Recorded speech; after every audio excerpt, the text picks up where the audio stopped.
Assalamualaikum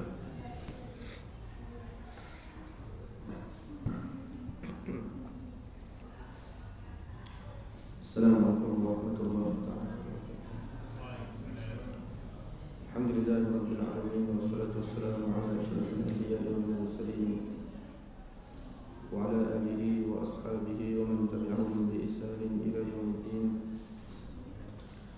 Asyhadu an la ilaha illallah wahdahu la syarika lah, asyhadu anna Muhammadan abduhu wa rasuluh. Allahumma salli wa sallim ala sayyidina Muhammad wa ala alihi wa ashabihi ajma'in. Rabbi shrah li sadri wa yassir li amri wahlul 'uqdatam min lisani yafqahu qawli. Subhanaka la ilma lana illa ma 'allamtana innaka antal 'alimul hakim. Wa la hawla wa la quwwata illa billahil 'aliyyil 'azim. Amma ba'd. Tuan-tuan, puan-puan, muslimin muslimat, saudara-saudari yang dirahmati oleh Allah Subhanahu wa taala, insyaallah sebagaimana yang kita telah jadualkan ya, pada malam ini kita akan meneruskan sambungan pengajian tafsir Al-Quran surah Yusuf, dan kita akan menyambung ayat yang ke-58 surah Yusuf. Terakhir kita berhenti pada ayat 57, dan pada malam ini kita akan meneruskan sambungan ayat 58. Muka surat 242. Bolehlah kalau sama-sama dapat kita buka Quran, supaya kita dapat lebih memerhati kandungan ayat-ayat Allah Subhanahu wa taala. Seterusnya kita cuba memahami insya-Allah. A'udzubillahi minasyaitonir rajim. Waja'a ikhwatu Yusuf fadakhalu 'alaihi fa'arafahum wa hum lahu munkirun.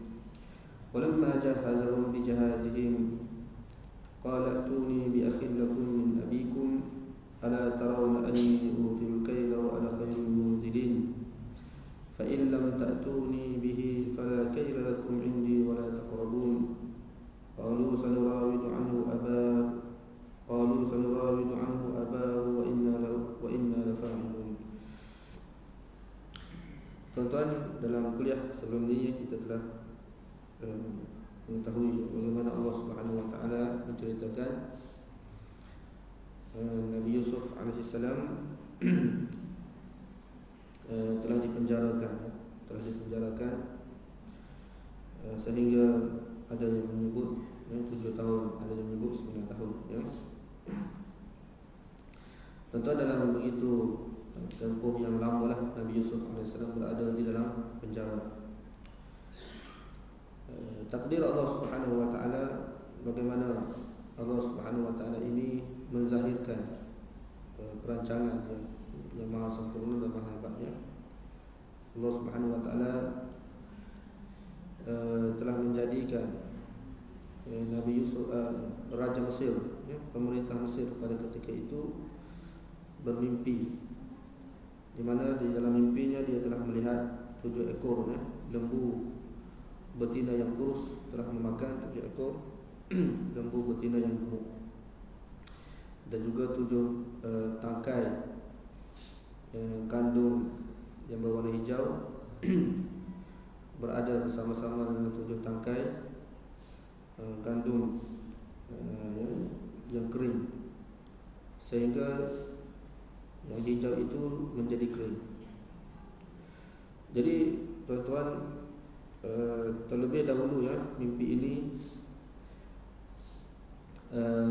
telah dikemukakan oleh raja pemerintah Mesir pada ketika itu kepada menteri-menterinya supaya ditakbir, yakni ditafsirkan mimpi ini ya.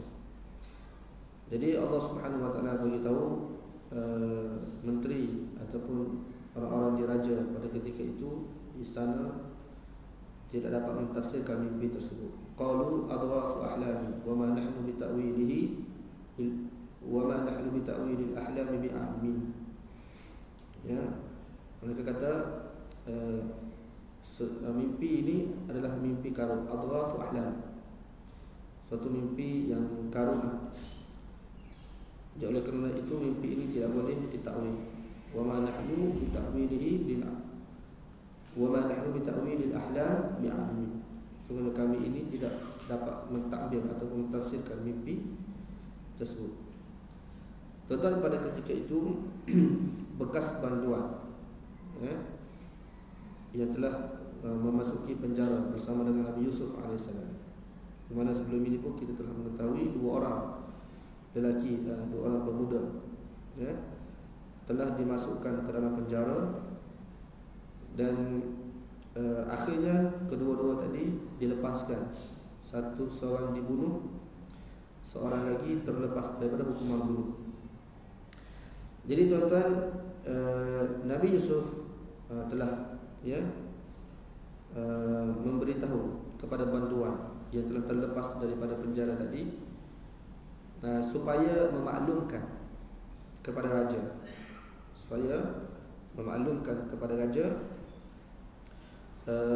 bahawasanya Yusuf ini, bahawasanya dia tu berada dalam penjara, dia tidak bersalah.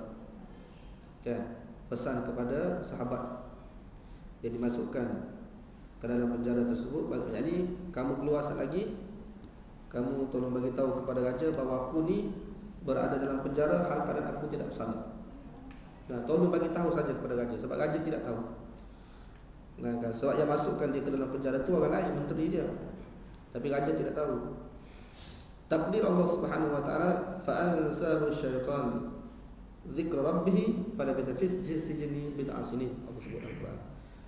Allah Subhanahu wa taala telah menjadikan lelaki ini terlupa untuk memberitahu, menyebut tentang Nabi Yusuf ni ke dalam penjara. Lalulah Yusuf yang berada dalam penjara tersebut, lalu tinggallah Yusuf AS ini beberapa lama di dalam penjara tersebut, sehinggalah Allah Subhanahu wa taala ini memberikan mimpi ni kaedah bagaimana Allah Subhanahu wa taala nak menunjukkan kehebatan ataupun kesempurnaan ilmu Allah Subhanahu wa taala dan perbuatan Allah Subhanahu wa taala. Jadi tuan-tuan, apabila didengari tentang mimpi ini oleh banduan yang terlepas daripada penjara tadi, menteri-menteri semua tidak dapat tafsirkan. Dia beritahu, tuan, saya boleh tafsirkan, tapi terlebih dahulu hantar saya ke penjara. Terlebih dahulu hantar saya ke penjara. Jadi tuan-tuan, banduan tadi telah menghantar, banduan telah pergi ke penjara, berjumpa dengan Yusuf, dan dia telah cerita mimpi ini kepada Nabi Yusuf AS. Jadi mimpi ini tuan-tuan, dan saya telah menerangkan dengan lebih terperinci lah tentang perkara, cuma di sini kita nak ringkaskan. Secara ringkas, Nabi Yusuf AS telah menceritakan mimpi ini, makna mimpi yang dialami oleh raja tersebut, iaitu akan berlaku 7 tahun kemarau, 7 tahun subur, bumi Mesir ini subur, 7 tahun bumi Mesir ini akan kemarau berterusan. Jadi Nabi Yusuf AS kemudian memberi jalan penyelesaian bagaimana untuk menghadapi situasi sebegini. Dia beritahu apa yang patut kamu buat. Gini semuanya telah diceritakan oleh Nabi Yusuf AS. Akhirnya tuan-tuan, apabila diberitahu cerita takbir mimpi ini kepada raja pada ketika itu minta Yusuf dikeluarkan. Yusuf dikeluarkan. Jadi akhir cerita tuan-tuan, dengan sebab mimpi tersebut, Yusuf AS ini telah dapat keluar daripada penjara. Ini secara ringkas tuan-tuan, sebab huraian terperinci mungkin boleh tengok dalam rakaman kalau ada lagi bagaimana kita telah menguraikan perkara-perkara yang telah berlaku sebelum ini dengan lebih detail. Jadi tuan-tuan, apabila keluar saja daripada penjara, apa yang berlaku? Raja Mesir telah melantik Yusuf AS menjadi menteri kewangan pada ketika itu. Dialah yang telah mentadbir kewangan Mesir pada ketika itu. Apabila Yusuf AS ini menjadi menteri kewangan di Mesir, maka tibalah peristiwa yang telah ditakbir oleh Yusuf AS. Peristiwa yang telah diberitahu oleh Nabi Yusuf AS berlaku kemarau, yakni berlaku 7 tahun yang subur dan juga berlaku 7 tahun kemarau. Jadi tuan-tuan, 7 tahun kemarau itu tak tahu bila berlaku. Maksudnya bila bermula. Sebab terlebih dahulu subur, bukan kemarau dulu. Kan, maknanya subur, di mana 7 tahun tempoh subur dulu, baru berlaku kemarau. Jadi di waktu Nabi Yusuf AS ini jadi menteri, dia telah uruskan, arahkan kesemuanya supaya dilakukan apa yang telah ditafsir terlebih dahulu, sebelum ini. Jadi kamu bekerja, pungut hasil gandum itu, kumpul, makan sedikit saja, dan simpan gandum itu bersama dengan tangkai. Jangan kamu pada tuai 2 kali setahun. Fama hasadtum, mana kamu kena tuai 2 kali setahun dan simpan gandum itu dengan tangkainya sekali untuk kamu guna di waktu 7 tahun kemarau. Tuan-tuan bayangkan 7 tahun kemarau apa yang akan berlaku, ya. Jadi tuan-tuan, secara nikah, perkara begitu dilakukan di Mesir. Tempat lain tak. Tempat lain tidak mengetahui tentang perkara ini. Di Mesir saja. Kan? Di Mesir saja, ya. Jadi orang Mesir pada ketika itu bertukus lumus, bekerja, memungut hasil. Di waktu 7 tahun yang subur itu dia kumpul hasil dengan begitu sekali banyak, tuan-tuan. Banyak mana tidak disebut oleh Allah Subhanahu Wa Taala, tapi kira-kiranya banyaklah sebab akan digunakan dalam tempoh 7 tahun. Ya. Tuan-tuan, kemarau ini berlaku. Jadi apabila sampai 7 tahun itu selesai, mulalah berlaku 7 tahun kemarau. Berlakulah 7 tahun kemarau. Apabila berlaku 7 tahun kemarau, tuan-tuan, tempat-tempat lain sekitar Mesir, sehingga tuan-tuan berlaku merebak ini daripada Mesir hingga ke Syam. Kemarau ini daripada Mesir hingga ke Syam. Dan juga berlaku tempat tinggal Nabi Yaqub AS, tempat asal dia, kampung Nabi Yusuf AS. Menyebabkan tuan-tuan, pada ketika itu apabila berlaku kemarau, manusia kehilangan makanan. Ya, di Mesir sendiri pun berlaku kemarau dan juga tempat-tempat lain. Apabila berlaku kemarau, tuan-tuan, jadi di Mesir itu telah tersebar berita bahawasanya, Mesir ini mempunyai hasil. Tempat lain sudah habis hasil sebab dia tidak buat persediaan. Di Mesir saja. Maka tempat-tempat luar, negeri-negeri ataupun kawasan-kawasan yang berada di luar Mesir ini, mereka datang ke bumi Mesir untuk mengambil makanan. Dan pada ketika itu, tuan-tuan, Mesir menjadi punca kekayaan sebab dia dapat jual makanan tadi kepada orang-orang yang datang ke Mesir untuk ambil makanan. Sehinggalah tuan-tuan, terdengar berita bahawasanya sumber makan ini terdapat di Mesir oleh keluarga Yaqub AS. Keluarga Yaqub AS ini, dan juga adik-adik dia semua di bumi Kanaan. Jadi tuan-tuan, daripada sinilah mereka juga telah pergi ke Mesir. Mereka juga telah pergi ke Mesir. Jadi tuan-tuan, yang pergi ke Mesir waktu ini, Nabi Yaqub pun sudah tua. Nabi Yaqub dia tidak pergi, dia suruh anak dia pergi. Bukan ke semua anaknya, mana sebahagian daripada anak Nabi Yaqub AS ini. Dan ketika ini Bunyamin tidak pergi, adik Nabi Yusuf ini tidak pergi. Yang perginya adalah abang-abang dia saja. Jadi apabila mereka pergi ke Mesir, tujuannya yang sama. Mereka bawa duit ataupun mata wang. Mana mata wang yang mereka guna untuk beli barang makanan daripada Mesir. Jadi tuan-tuan, apabila mereka masuk ke Mesir, lalu Allah SWT ceritalah daripada ayat sini, kita teruskan. Jadi Allah Subhanahu Wa Taala kata, wajaa ikhwatu Yusuf, dan telah datang Yusuf, adik-beradik Yusuf, ikhwatu Yusuf, adik-beradik Yusuf alaihissalam ini ke bumi Mesir.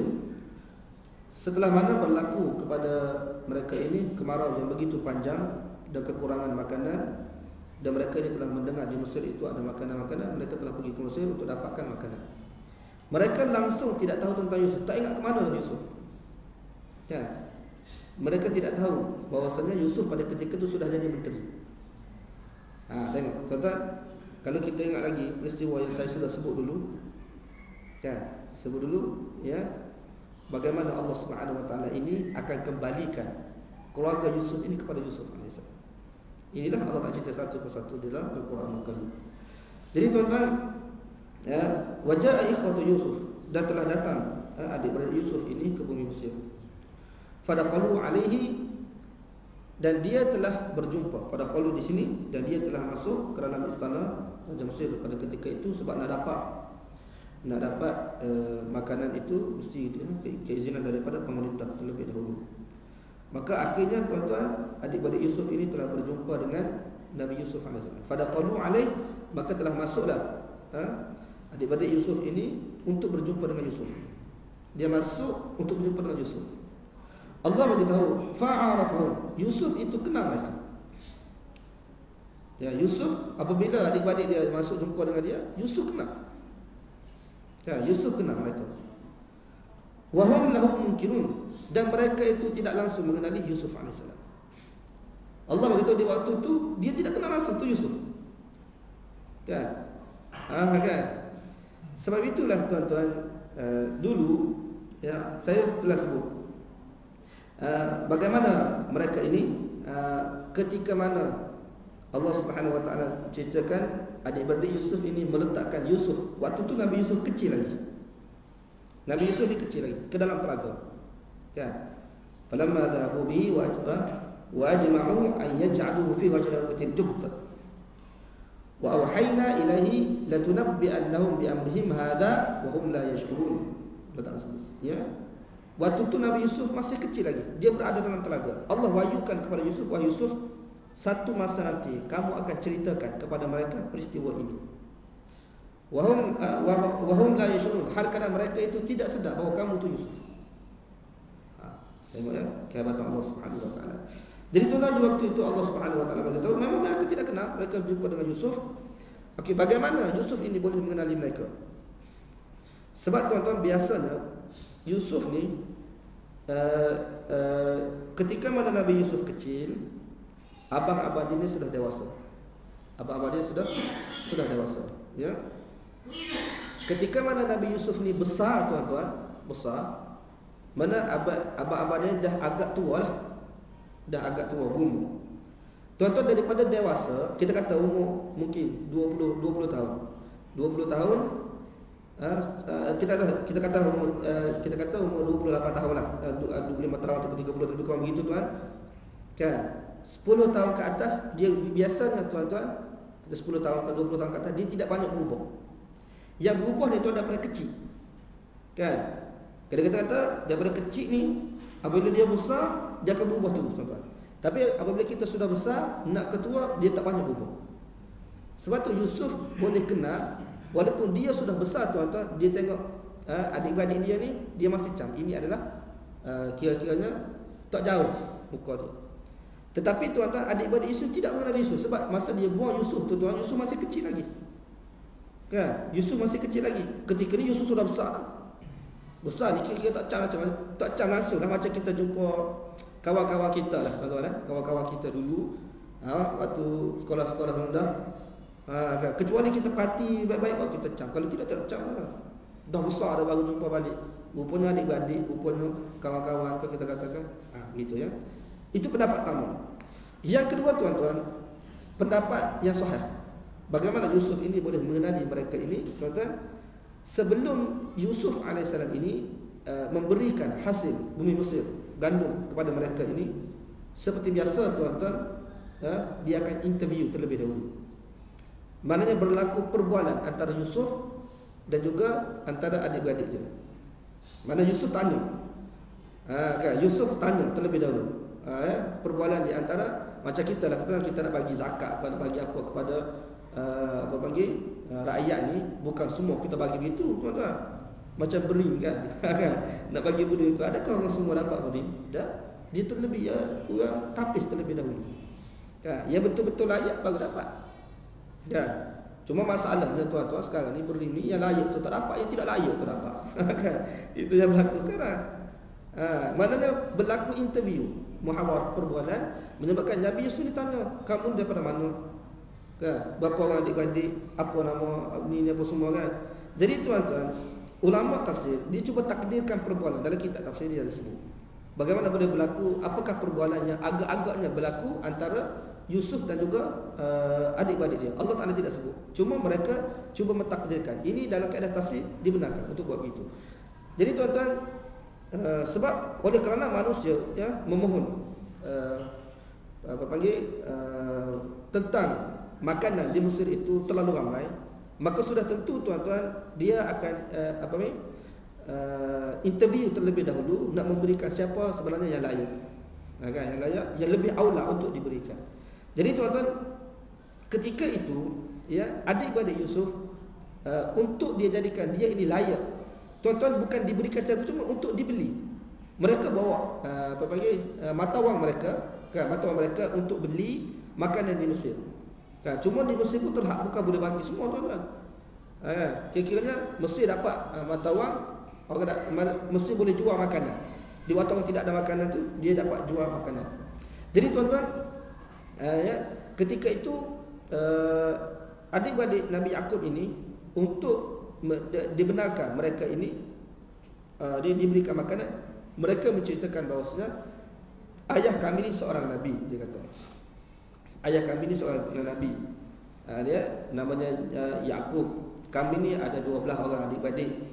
Asalnya seorang telah lari, dia katakan seorang telah lari, hilang, tak tahu ke mana lah. Jadi kau gitulah, betul eh? Kemudian kami ada lagi adik yang berada di bumi Kanaan, di kampung kami. Ayah kami pun ada di sana, tak datang sama-sama dengan kami. Diceritalah satu persatu. Daripada situlah Nabi Yusuf AS mengenali bahawasanya yang berjumpa dengan dia ini adalah adik-beradik dia. Kan? Dan diceritakan kepada Yusuf ini, daripada adik-beradik ini, bahawasanya adik dia tu dan masih ada lagi bersama dengan Nabi Yaqub AS. Maksudnya adik dia Bunyamin itu masih ada lagi, masih hidup lagi. Cuma Yusuf merasai bahawasanya apabila Nabi Yusuf ini ditinggalkan, Nabi Yusuf ini dipisahkan, Yusuf dapat merasai bahawasanya adik dia Bunyamin ini berada di tempat dia. Maknanya Nabi Yaqub apabila Yusuf dibawa, Yusuf hilang. Kan, Yusuf hilang. Maka Nabi Yaqub akan berasa lebih kasih kepada Bunyamin. Maknanya kasih sayang Yaqub itu dicurahkan kepada Bunyamin, tempat Nabi Yusuf AS. Jadi apabila dicurahkan kepada Bunyamin, Nabi Yusuf merasakan bahawasanya adik dia Bunyamin ini, tuan-tuan, juga diseksa ataupun dipulau oleh adik-beradiknya yang lain. Sebab tu dia tak bawa. Kira-kira Nabi Bunyamin pun dah besar dah waktu ini. Kan? Dah besar dah waktu ni. Dia tak bawa. Jadi tuan-tuan, apa yang berlaku? Tengok ya, Nabi Allah Subhanahu Wa Taala cerita ya. Walamma jahhazhum bijahazin. Nabi Yusuf ni tuan-tuan seorang nabi yang cukup bijak. Kan? Apabila berlaku peristiwa sebegini, tuan-tuan, saya sudah sebut dah bagaimana kebijaksanaan Nabi Yusuf AS dan juga kebaikan Nabi Yusuf. Daripada kuliah kita sebelum ni saya sudah menjelaskan Yusuf ni tuan-tuan seorang yang bijak, cukup bijak. Dan juga cukup baik. Tidak seperti orang kita ni bijak tapi bodoh, tuan. Ada ke begitu? Bijak tapi bodoh. Lepas tu jahat. Kalau bijak pun jahat, tuan. Bijak dah sampai pegang jawatan kerajaan dan sebagainya. Kira-kiranya bijak dah, tuan. Orang tak bijak kan dia pegang, tapi jahat. Yusuf tidak. Yusuf ni baik, tuan-tuan. Kan? Baik. Lepas tu dia betul-betul bijak. Kita dah dalam keadaan bijak ni, ada juga bodoh kita tu.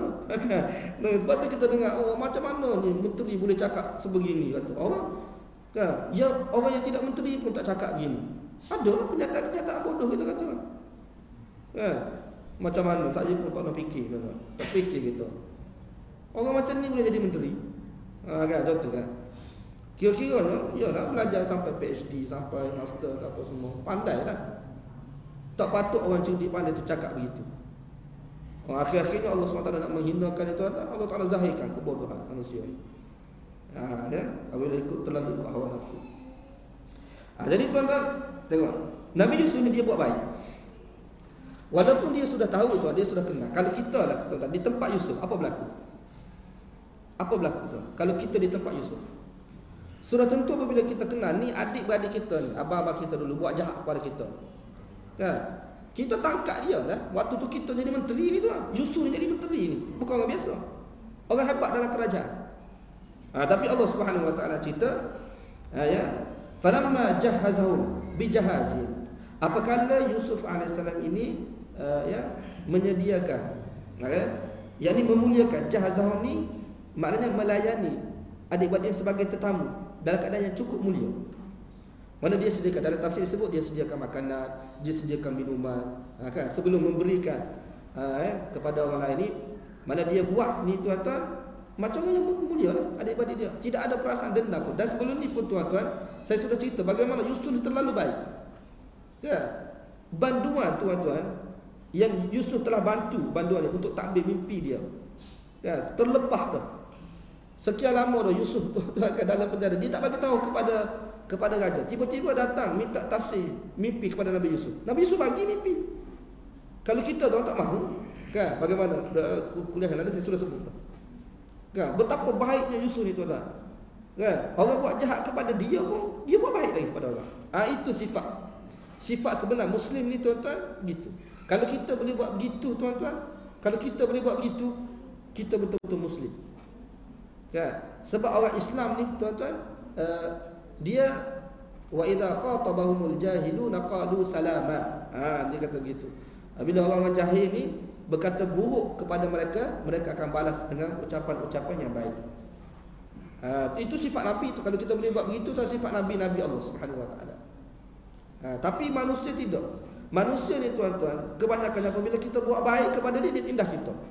Itu kita bukan main lagi tuduh dia buat baik pada dia, bagi sokongan kepada dia. Bila dia ada di atas tuan-tuan, dia bukan nak bantu kita pun. Sebab tu tak boleh. Kita kena cari orang yang baik-baik, pilih.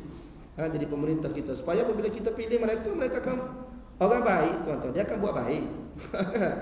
Orang jahat ni tuan-tuan, kalau dia duduk di atas pun, dia akan jadi jahat, buat jahat pada kita, tindas kita. Sifat dia. Orang baik ni kalau dia duduk atas pun dia baik, duduk bawah pun baik juga tuan-tuan. Yusuf pernah berada dalam penjara banduan tuan-tuan, baik. Tidak semestinya banduan tu jahat. Lepas tu ketika ni tuan-tuan, dia berada di atas sebagai menteri yang boleh buat keputusan pada ketika itu tuan-tuan. Dia pun baik juga ketika ni. Tengoklah dia layan tu, kira-kira orang yang pernah buat jahat kepada dia. Kan? Dia pernah buat jahat kepada dia. Kalau kita lah tuan-tuan, orang pernah buat berdendam dengan kita sampai buang kita dalam telaga dan kita boleh berpisah. Yusuf berpisah dengan tuan-tuan, kita boleh bayangkan. Kan? Kita akan dapat tahu tuan bagaimana Nabi Yaqub berpisah dengan Yusuf ni tuan-tuan, sampai buta mata dia menangis. Buta mata dia. Kita akan tahu nanti bila akhir surah ni Allah Taala sebut. Kan? Patut Yusuf sendiri itu sebagai seorang anak tuan-tuan, kan, membesar di Mesir tanpa bapa, tanpa ibu, tanpa adik-beradik. Seorang diri tuan-tuan, sebatang kara. Kan? Hasil daripada perbuatan adik-beradik dia sendiri. Betapa zalimnya tuan-tuan adik-beradik dia ini kepada dia. Sekarang ini tuan-tuan, adik dia ini sujud kepada dia. Sebab tu dalam mimpi tu Yusuf pernah bermimpi dulu tuan-tuan. Kan?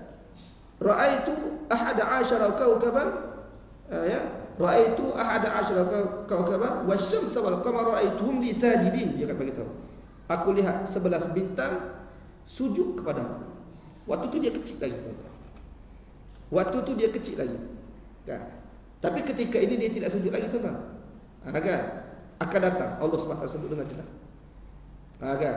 Akan sebut dengan jelas. Sebab tu apabila kita baca berterusan surah Yusuf ni tuan-tuan, kita dapat tahu dengan sempurna kisah Nabi Yusuf AS ini yang Allah SWT sebut dalam Al-Quran Al-Karim. Dia kata walamma jahazahum bijahazihim. Apabila Yusuf AS ini tuan-tuan, di sini Allah Subhanahu Wa Taala sebut jahazahum ni, Yusuf memuliakan adik-beradik dia ini. Kan? Tapi dalam tafsir kata bukan Yusuf, tetapi sebenarnya adalah pekerja-pekerja dia lah. Sebab menteri ni tuan-tuan, dia ada pekerja, dia ada staf dia, bukan menteri itu yang buat. Tapi Allah Subhanahu Wa Taala nak cerita, walaupun staf dia yang buat, Yusuf lah sebenarnya yang buat. Macam kita kata tuan-tuan, KLCC itu siapa buat sebenarnya? Mahdi kan? Kan Mahdi yang buat KLCC itu tak? Betul kan Mahdi buat tuan-tuan? Mana Mahdi kau yang kita kata pasang besi itu apa semua? Bukan dia tuan-tuan, pekerja dia lah. Kan, staf-staf kontraktor apa semua tu yang buat. Tapi kalau kita kata dia yang buat, betul ke salah? Betul, tuan-tuan. Itu kaedah balarang. Cara dia. Macam contoh, tuan-tuan, contoh pengurusi kita ni lah, pengurusi ya. Dia kata dia buat tahfiz kalau sama. Dia berkata ni saya yang buat ni, tahfiz ni. Betul kalau dia buat, ke dia saja mencadangkan saja, tuan-tuan. Yang buat tu pekerja lain yang buat tahfiz tu. Kan? Tapi perancangan dia, perancangan pengurus ini untuk buka tahfiz contohnya, dah siap tahfiz apa semua. Dia tak sentuh pembatal tu, katakanlah tuan-tuan, tak sentuh pembatal. Tapi kalau dia kata saya yang buat ni, itu betul tuan, kaedah dia. Kaedah dia begitu betul. Kan? Macam contoh kita kata dulu Mahdi buat apa tuan-tuan? Kan? KLA kau dia kata dia buat, Putrajaya dia buat. Betul tuan-tuan. Walaupun sebenarnya dia bukan buat, dia suruh orang buat. Begitu, keadaan dia pun sama juga. Jadi kalau kita jumpa dalam Quran ni, tuan-tuan, ulama tafsir dia sebut begitu. Sebenarnya bukan dah Yusuf itu sendiri yang menyediakan tu. Dan macam dia tu bekerja pula. Tak, dia ada pekerja-pekerja dia. Maknanya, ya sebab itulah dalam Quran ni waqad amara Yusuf. Mana Yusuf telah memerintahkan untuk kepada pekerja-pekerja dia supaya pekerja-pekerja dia memuliakan tetamu ini. Dengan menyediakan makanan, dengan buat-buat perkara-perkara yang patut kepada tetamu tadilah. Maknanya Tuan Yusuf memberi balasan yang cukup istimewa kepada adik-beradik dia. Kemudian tuan-tuan, sebenarnya Yusuf dia buat begitu, dia ada maksud dia. Dia ada maksud dia, tujuan dia. Kan? Sebab ketika ini tuan-tuan, adik dia tak ada, Bunyamin itu tak ada. Yusuf nak tahu Bunyamin itu macam mana. Kan? Oleh kerana itulah tuan-tuan, dia kata, kemudian qala, berkata Yusuf AS, ya, qala tuni bi akhil lakum. Ya. Bawa datang. Kan? Apabila selesai semua tuan-tuan, dia bagi tahu sekarang ini dia telah serahkan, adik-beradik telah serahkan guni. Dalam guni itu dia ada barang-barang mata wang untuk ditukarkan dengan makanan. Sebab mereka perlukan makanan. Kira-kira mereka nak belilah daripada kerajaan Mesir makanan tersebut. Tetapi tuan-tuan, apa yang berlaku? Yusuf AS, Yusuf AS, dia tidak ambil duit tersebut. Makanan dia bagi. Makanan dia bagi. Dia bagi macam mana tuan-tuan? Untuk satu orang satu guni. Satu orang satu guni gandum. Jadi yang datang ini bukan semua adik-adik dia, tidak, beberapa orang saja. Jadi yang dapat gandum itu sikit saja. Tetapi tuan-tuan, Nabi Yusuf AS ini sebelum dia pulang kembali, dia telah masukkan mata wang ini ke dalam guni tersebut. Adik-adik dia tidak sedar. Sebab dia telah minta. Qala, Yusuf kata, kamu bawa datang kepada aku ini akhil lakum, adik kamu yang bosok. Dia tidak adik, adik kamu yang bosok. Ya, min abikum, mana adik-adik kamu daripada ayah kamu. Jadi adik tiri dia bawa datang. Kan? Jadi tuan-tuan, apa panggil, adik-adik Yusuf pada ketika itu, apabila Yusuf AS perintah, perintah supaya bawa datang adik dia yang bongsu itu, tuan-tuan, mereka jadi pelik. Mereka jadi pelik. Sebab tu Yusuf bagi tahu, ala tarawna anni ufil kaila.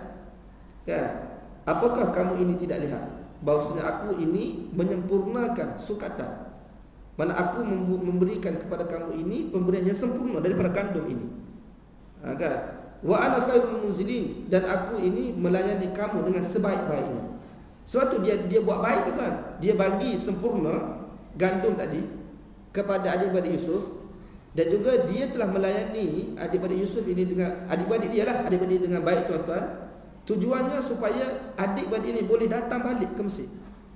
Kalau dia layan dengan buruk tuan-tuan, dengan layan buruk, dan Yusuf minta datang kembali, tak datang dah tuan-tuan. Sekarang ni Yusuf nak dia datang kembali. Kamu balik kembali, kamu pulang, dan Yusuf nak dia ni kembali semula. Tapi kembali semula itu dengan adik dia yang bongsu. Tu ini politik lah, politik tuan. Biasanya menteri ni dia ada politik dia. Kan, dalam politik ni dia ada lah cara dia berpolitik tu macam mana. Kan, dia ada cara tu. Itu biasa. Kan, dalam pentadbiran negara ni tuan-tuan, dia ada begitu. Sebab itulah kadang-kadang orang politik ni tuan-tuan, dia sudah nampak dah apa yang akan berlaku, apa yang akan berlaku. Kan? Dia lebih luas daripada kita ni yang berada di bawah ni. Kita tidak tahu tuan-tuan. Kadang-kadang rakyat ni satu cara juga kan. Rakyat ni kan, dia kira belasah apa yang disebut, padahal yang sebenarnya dia tidak tahu. Kan? Orang yang berada di atas baru dia tahu perkara sebenar berlaku.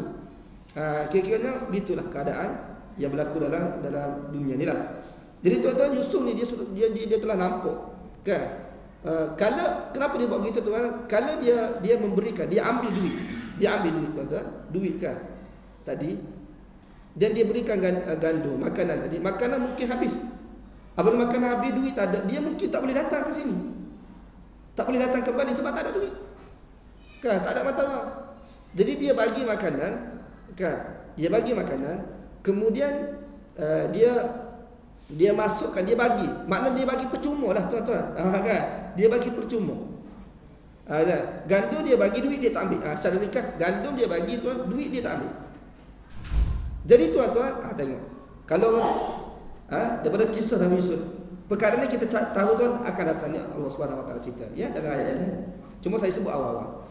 Sebab tu kita jangan salah faham tuan. Kita kata kalau macam tu boleh ambil lah duit kerajaan sesuka hati. Yusuf buat begitu. Yusuf ambil kan, kira-kira macam mencuri lah. Sepatutnya Yusuf kena ambil lah duit itu kan.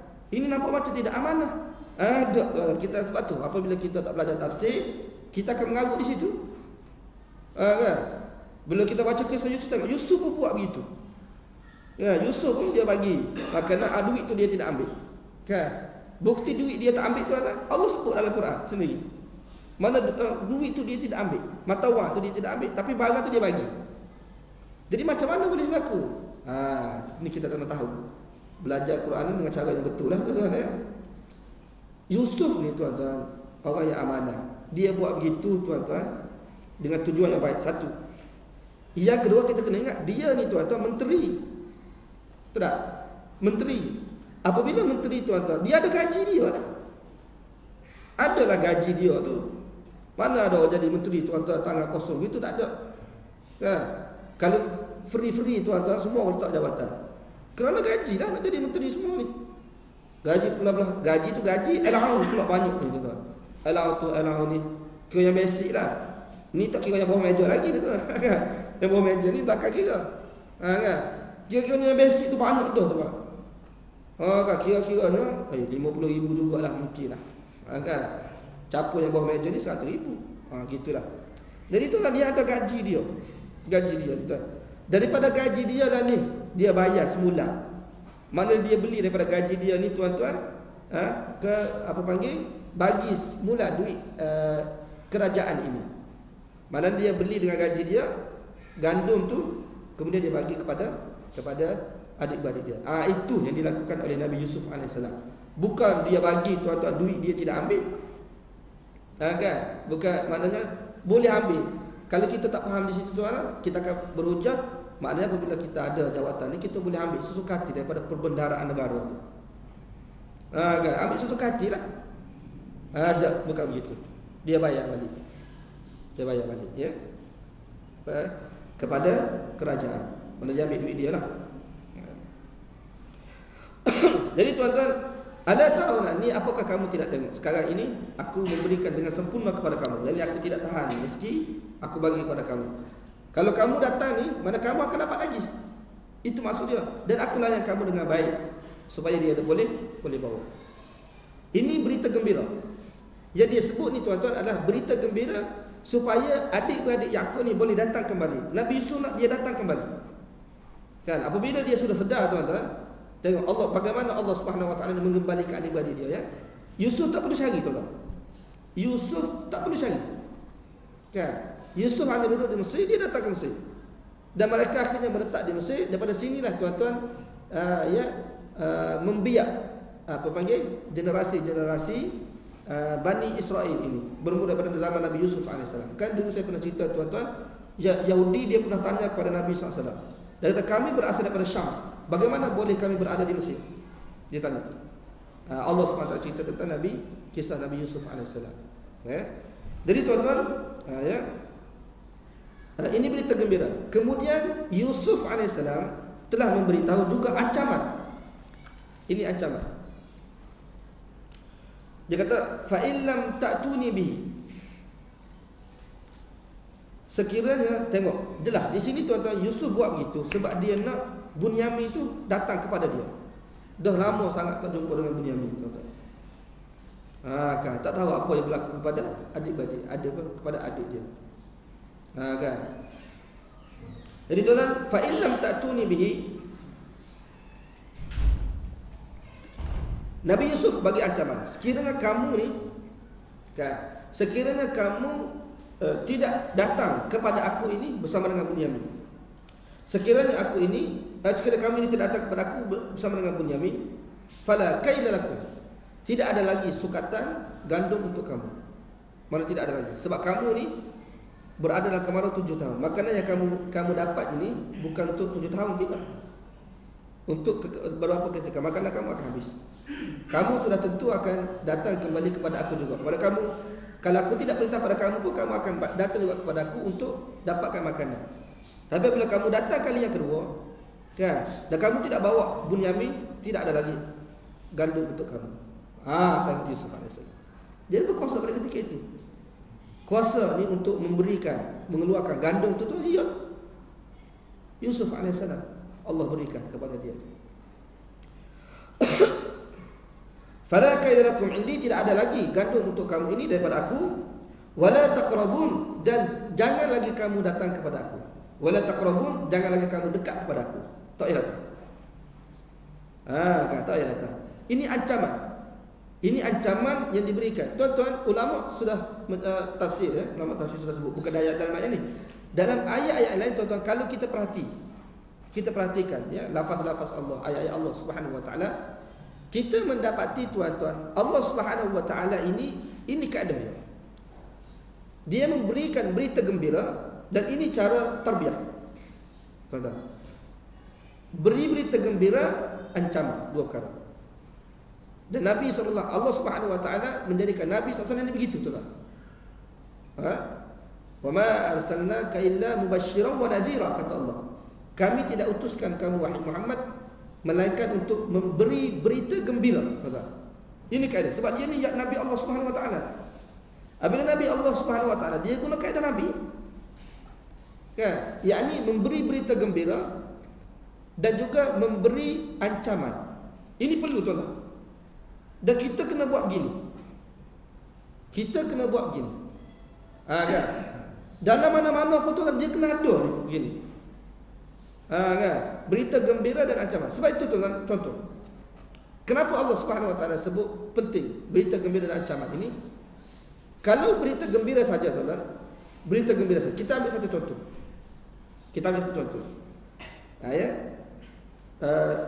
Ejen pelaburan. Dia datang kepada kita. Dia kata, awak kalau melabur, awak akan dapat keuntungan.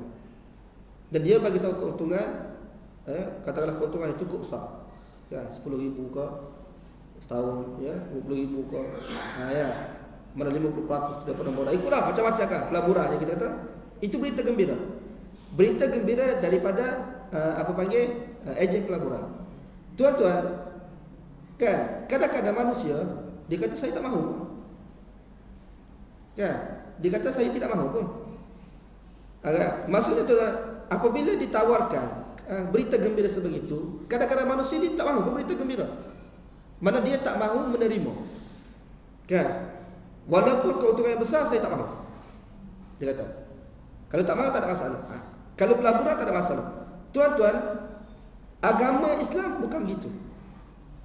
Nabi SAW beritahu, tuan, agama Islam, kalau kamu terima, syurga. Kan? Mana syurga? Kamu terima syurga. Jadi kalau kamu terima tak ada masalah, kamu akan dapat syurga. Tapi dia kata saya tak mahu syurga. Maksud saya tak mahu terima Islam. Tuan-tuan, tak mahu terima Islam bukan bermakna apabila kita tak masuk syurga, kita ada tempat lain. Kan? Saya tak perlu macam pelaburan tadi. Kalau kita kata kita tak mahu ambil pelaburan, tak apa, tuan-tuan, sebab kita tidak melabur pun kita boleh hidup kaya, boleh hidup senang. Tapi Islam tidak begitu. Islam, tuan-tuan, kena terima. Kalau terima, ada kita kata ada berita gembira. Tapi kalau tidak terima, apa berlaku tuan? Musibah neraka Allah Subhanahu wa taala. Bukan bermakna apabila kita tak terima tuan-tuan, kan, kita tak masuk syurga, tak apalah tak masuk syurga, kita duduk tempat lain. Tak boleh begitu. Dia tak berlaku begitu tuan-tuan. Tak terima Islam, neraka Allah Subhanahu wa taala. Ini bukan pilihan. Sebab tu Allah Subhanahu wa taala memberi ancaman. Dia kena ada begitu. Dia kena ada begitu. Kan? Sebab tuan-tuan, kalau tidak ada ancaman, ya, perkara baik dia tidak akan kekal. Akan ada juga tuan-tuan. Sebab itu dalam Quran, kan, orang kata, contoh tuan, sekiranya manusia dipersoalan kepada kita, kan, sekiranya manusia ni semua baik, maka hukum hudud ni perlu ke tak perlu tuan-tuan? Hudud kan, hudud ni, kisah hudud ni perlu ke tak perlu tuan-tuan?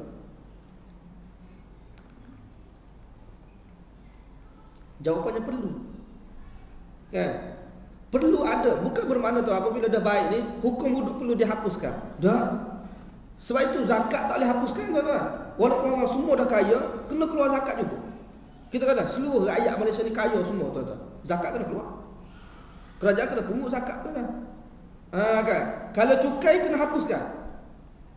Cukai kena hapuskan. Apabila rakyat, sebab pungut cukai itu untuk menampung pentadbiran kewangan negara. Apabila kewangan negara ni sudah stabil tuan-tuan, rakyat sudah selesai, senang apa semua, hapuskan cukai. Kan? Zakat tak boleh hapuskan.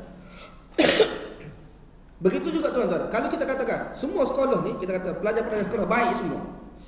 Baik semua, bukan bermakna undang-undang tu kita boleh hapuskan. Kena ada juga undang-undang tu. Undang-undang tu kena ada tuan-tuan. Ancaman tu kena ada. Sebab ada petikan begitu tuan-tuan. Baru tadi saya kuliah. Dia kata kenapa kita duduk sibuk sangat pasal hudud, kan? Alangkah baik kalau kita tarbiyah semua orang-orang ni, kan, jadi baik semua. Tak perlu pun pada hudud sebenar. Oh berat manusia sebegini tuan-tuan, kan? Tak perlu pada hudud. Ada manusia semua baik, kan? Perlu hudud. Sebab hudud ni kalau ada jenayah, kalau tidak ada jenayah tuan-tuan, apa lagi perlu pada hudud? Kan? Boleh pakai begitu, kan? Tak boleh pakai. Sebab tu manusia ni kalau guna akal dia sesat, tuan-tuan. Pertama sekali kita kena ingat, Allah sudah sebut dalam Quran, tuan-tuan, tidak akan berlaku tuan-tuan dalam satu tempat semua orang baik.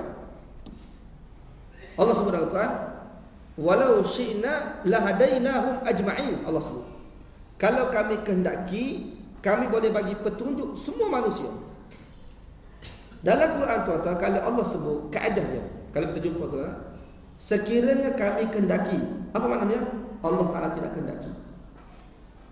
Makna dia, Allah Ta'ala tidak kehendaki demikian. Maknanya tidak akan ada manusia ini semuanya dapat petunjuk. Mana baik semua, jadi soleh, malaikat semua tak ada. Akan ada manusia itu buat jenayah. Walaupun kita kata tu 5% ke 10% akan ada. Cuma tuan-tuan, kan, yang kita kata ni, kenapa kita perlu adakan undang-undang? Kalau tidak ada undang-undang tuan-tuan, yang kecil, yang 5% ni, dia akan merebak tuan-tuan, jadi besar. Kan? Jadi besar tu tuan-tuan. Undang-undang ni yang mana? Tuan-tuan, dulu saya di Afrika Selatan. Saya belajar dulu tuan-tuan. Tuan-tuan tengok apa yang berlaku. Mungkin tuan boleh pergi. Saya tengok dengan mata kasar tuan. Orang buat projek ni lah, projek kan. Laki perempuan tuan, tepi jalan je. Tepi jalan, siapa-siapa lalu boleh tengok. Orang hitam lah, kulit hitam. Dua kali saya tengok. Satu buat projek, satu tembok tuan-tuan, depan. Tengah-tengah kita nak tu, dia tembok gini orang. Sebab tu kalau tuan-tuan pergi Afrika Selatan, Johannesburg, saya duduk Johannesburg. Kalau masuk hospital tuan-tuan, apa dia tulis di situ? Dia buat gambar pistol tuan-tuan, kemudian gambar pangkal. Apa maksud dia? No gun. Dalam hospital, kalau di tempat kita tuan-tuan, di hospital kita dia tulis no smoking, kan? No smoking. Mana dia buat rokok tu dia buat pangkal, no smoking, bukan no gun. Apa maknanya? Dalam hospital tak boleh merokok. Di luar boleh. Tuan-tuan di sana tu, di Afrika, no gun. Saya terkejut tengok. Mana dia dalam hospital tak boleh bawa pistol. Luar tak apa. Takut tuan-tuan, takut dia berada di sana. Kan? Dia jadi lagu tu lah. Kalau tidak ada undang-undang, bebas. Sebab tu undang-undang ni tuan-tuan, Dia bukan untuk mencegah benda-benda kecil, mencegah daripada besar tu berlaku tu. Kan? Orang buat benda tepi-tepi jalan ni kena hukum pancung tuan-tuan. Itu yang Islam lah tuan-tuan kan. Kalau tidak ada undang-undang tuan, kalau tidak ada undang-undang, bebas tak berlaku. Dan kita tengok tuan-tuan, Allah Subhanahu Wa Taala sebut dalam Quran kan, innas salata tanha 'anil fahsya'i wal munkar. Sesungguhnya solat itu ada apa mencegah daripada fahsyak dan munkar. Kan? Dikiranya suruh orang solat je lah, tak payah wujud undang-undang. Suruh orang solat. Itu betul tuan-tuan. Solat ni mencegah daripada perbuatan fahsyak dan munkar, itu betul. Tapi fahsyak dan munkar tu pada individu tuan-tuan. Individu tu sendiri. Kan? Kalau untuk mencegah dari sudut yang kuasa ni tuan-tuan, macam kita kata ayat apa semua ni kan, itu kena tak boleh, kena kuasa. Sebab tu Allah Subhanahu, kenapa Allah Subhanahu Wa Taala perintah pada Nabi Musa tuan, dakwah Firaun tu dalam Quran banyak kali. Kan? Kenapa tidak dakwah orang-orang bawah Firaun? Sebab dia kata Islam ni kena mula daripada bawah. Dia memang betul-betul Nabi SAW tuan-tuan, daripada zero, tak ada langsung. Nabi mula daripada bawah. Kan? Kemudian apabila Nabi sudah ada kuasa ke apa semua tuan-tuan, kita kena tahu Islam ni memang daripada bawah pun dia mula, daripada atas pun dia mula. Sebab tu Nabi SAW apabila dia pergi berdakwah tuan-tuan, dia menyeru siapa dia? Kan? Dia seru pembesar. Dia tidak seru orang bawah tuan-tuan. Dia pergi terus ke orang besar. Dalam Quran pun Allah Subhanahu Wa Taala cerita Nabi Musa jumpa kepala dia tu tuan-tuan, Firaun tu. Kan? Tangkap dia dulu tuan-tuan. Apabila dia Islam, mudah, bawah tu Islam semua lah. Yang kita nak ubah tu yang atas tu tuan-tuan, berat tu. Kalau yang atas tu berubah tuan-tuan, senang. Kalau tidak tuan-tuan, habis. Kan? Kita duduk usaha kat bawah ni, yang atas ni dahsyat ni, tak boleh. Tak boleh. Kita kena mana dua-dua, yang bawah pun penting. Kita tidak nafikan yang bawah tuan, bermula daripada bawah. Kena buat juga. Tapi sebab tu Nabi pun mula daripada bawah. Dan Nabi SAW pun dia tuju juga kepada atas tu juga. Kita pun kena guna kaedah yang sama lah. Dua, bawah pun mula tu lah, atas pun mula. Bukan bermakna mula daripada bawah, atas tinggal, tu tak betul. Dua kena buat. Kan? Itu cara dia. Macam-macam mesin tu lah. Di mana kata? Fa in lam ta'tuni bihi. Kan? Sekiranya kamu tidak datang kepada aku ini dengan membawa Bunyamin, tidak ada lagi. Ini ancaman. Tujuan ancaman ini tuan-tuan supaya stabil lah. Kalau tidak ada ancaman, macam sebut tadi lah, kita cerita pasal ancaman. Kan? Kalau tidak ada ancaman, tuan-tuan, manusia dia tidak akan sempurna kebaikan dia. Dia kena ada ancaman. Macam sekolah lah, sekolah kan. Walaupun kata budak-budak semua baik, ancaman kena ada. Tak datang sekolah lebih daripada 3 hari ke, straight. Kan? Macam madrasah saya ni, cuti lebih pada 3 hari straight, 5 hari straight, kena tindakan lah. Kena tindakan. Kan? Sebahagian madrasah ni tuan, madrasah yang saya baru nak buka pula ni, kita undang-undang 3 bulan pertama tak boleh kelik, tak boleh balik. Duduk masa. Kita ada cara dia, kena ada tu, kena ada. Ancaman-ancaman seperti itu kena. Dalam Quran pun Allah Ta'ala sebut. Kan? Kita tengok ada ancaman pun tuan-tuan, manusia ni tak berubah. Kan? Kalau tidak ada ancaman lagi, tidak berubah. Di sini tuan-tuan, Allah Subhanahu Wa Ta'ala sebut kebijaksanaan Yusuf AS, bagaimana dia nak mendatangkan Nabi adik dia Bunyamin itu kepada dia. Kata qalu sanurawidu anhu abahu wa inna la fa'ilun. Jadi tuan-tuan, apabila mereka telah dengar ucapan-ucapan Yusuf memberitahu keadaan dia ni tuan-tuan, makna Yusuf AS telah buka peluang kepada dia. Bukan sekali ni dia dapat, maknanya dia akan dapat lagi. Tapi dengan syarat kena bawa kena bawa Bunyamin itu. Kalau tidak bawa, mana ini yang terakhir. Lepas tak ada. Kalau tak ada, nak cari di mana? Lapar, mati ke bulu lah tuan-tuan. Kan? Sebab tu dia pun cerdik juga ketika ni tuan-tuan. Kan? Dia kata qalu, mereka kata sanurawidu anhu. Sanurawidu anhu abahu. Kami akan pujuk. Sanurawidu ni kami akan pujuk. Pujuk ni pujuk sungguh-sungguh. Ayah Yusuf untuk membenarkan Yusuf ini datang bersama-sama kami. Kami akan pujuk sungguh-sungguh ayah Yusuf untuk membenarkan Yusuf ini akan datang bersama dengan kami. Mana dia akan buat. Kan? Tapi akan datang ni cerita dia memang dia pujuk lah. Sebab ayah dia tak percaya dah tuan-tuan kan. Dulu kan dia pernah minta adik-adik dia pernah minta untuk bawa Yusuf pergi berjalan, keluar bermain-main kan. Apa berlaku tuan? Dia bawa keluar Yusuf, tengok-tengok Yusuf hilang. Sekarang ni dia nak bawa Binyamin pula tuan-tuan. Ayah dia tak percaya kan? Tak percaya lah tuan-tuan. Dah buat sekali begitu kan. Sebab tu kita tuan-tuan buat piramid dah sebut dah dalam cerita dia. Jangan buat jahat. Kalau orang buat jahat, kita buat jahat sekali, orang tak percaya dah pada kita tuan-tuan. Cukup dah kan? Kalau orang tu waras tuan-tuan, dia dah dapat tahu dah. Sekali buat jahat pada rakyat cerdik tuan, dia dah tahu dah. Cuma rakyat tu tak apa nak cerdik lagi tuan-tuan kan. Rakyat tak apa nak cerdik lagi. Orang tak cerdik, dia tak nampak. Orang buat jahat pada dia tak nampak tuan-tuan. Rakyat begitu. Sekarang ni tuan-tuan, yang tak cerdik dah rakyat. Bukan pemerintah tu, pemerintah memang tak cerdik dah tuan. Pemerintah bukan pemerintah. Ini tempat lain. Tempat lain. Di sini cerdik tuan-tuan. Tempat lain tu tak cerdik. Kan? Dia kena cerdik kan. Kalau cerdik dia tahu tuan-tuan. Jadi sebab tu jangan buat jahat. Buat jahat. Tambah-tambah kejahatan tu kita zahirkan pula. Orang akan sekali orang tak percaya tuan-tuan. Kan? Tetapi dia pujuk sungguh. Allah tak cerita dekat dia pujuk gini kan. Dia cerita akhirnya Nabi Yaqub alaihissalam ni datangkan bersumpah apa semua dia bagi. Dan kita akan tahulah akan datang Allah SWT cerita. Jadi dia kata qalu sanurawidu anhu.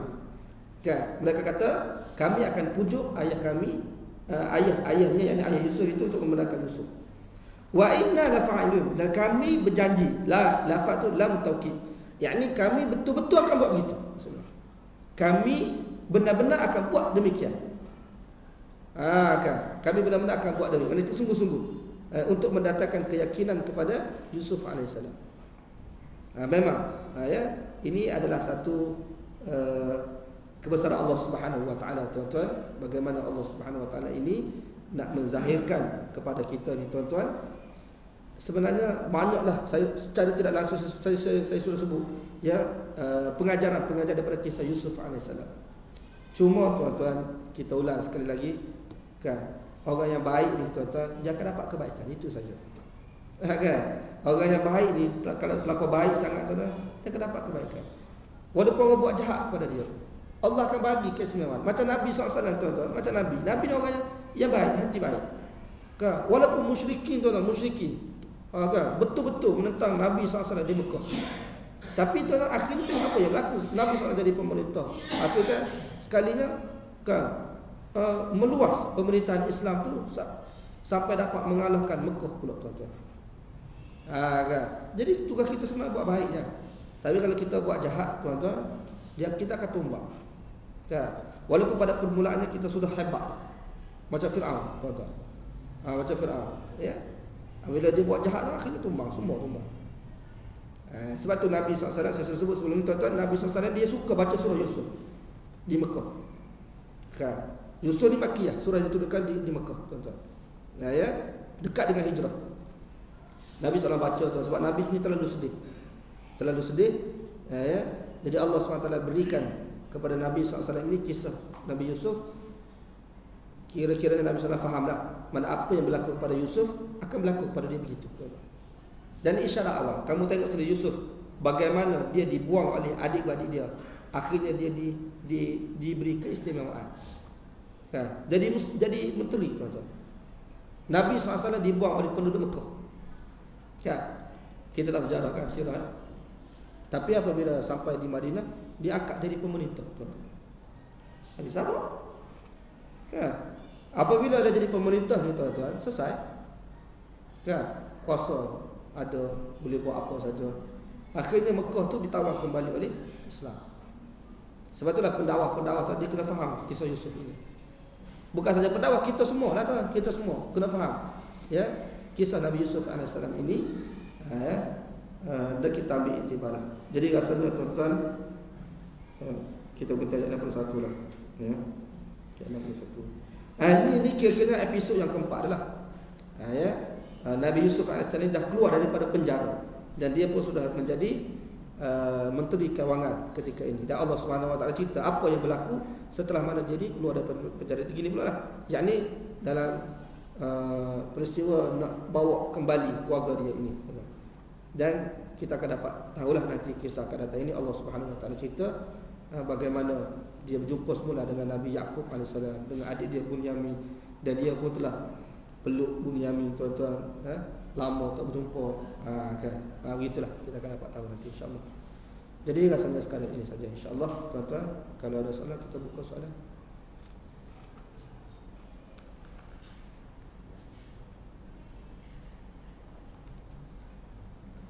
Cuma kalau tuan-tuan ada masa, bacalah sampai habis, kan. Jangan tunggu bulan depan pula. Sebab kalau bulan depan tak ingat dah cerita, tuan-tuan, kan. Tak ingat dah apa yang berlaku. Baca-baca sendiri dah untuk kita lebih tahu lagi. Cuma bila kita sudah tahu dan kita bincang, dia lebih lagi mendatangkan kefahaman kepada kita sebab kita sudah tahu, kan. Kalau kita tunggu sebulan sekali kuliah ni, tuan-tuan, macam saya sebut tadi lah, kan, apa yang sudah berlaku sebelum ni tak ingat dah. Saya pun ulang, sebab saya ulang balik apa yang, cuma kita tidak dapat ulang daripada awal lah. Mana di tempat mana yang patut kita ulang di situ. Itu biasa, tuan, dalam kuliah saya akan buat begitulah sebab dah ni akan berjumpa pula bulan depan. Bulan depan, dan mungkin tuan-tuan pun dah tak ingat apa yang berlaku, ya. Jadi sekadar ini saja insya-Allah, tuan-tuan. Mudah-mudahan perjumpaan kita ini mendatangkan kebaikan, manfaat, ilmu, pengetahuan, pengajaran, panduan, hidayah dan sebagainya insya-Allah. Mudah-mudahan Allah Subhanahu Wa Taala menetapkan kita di atas jalan petunjuk.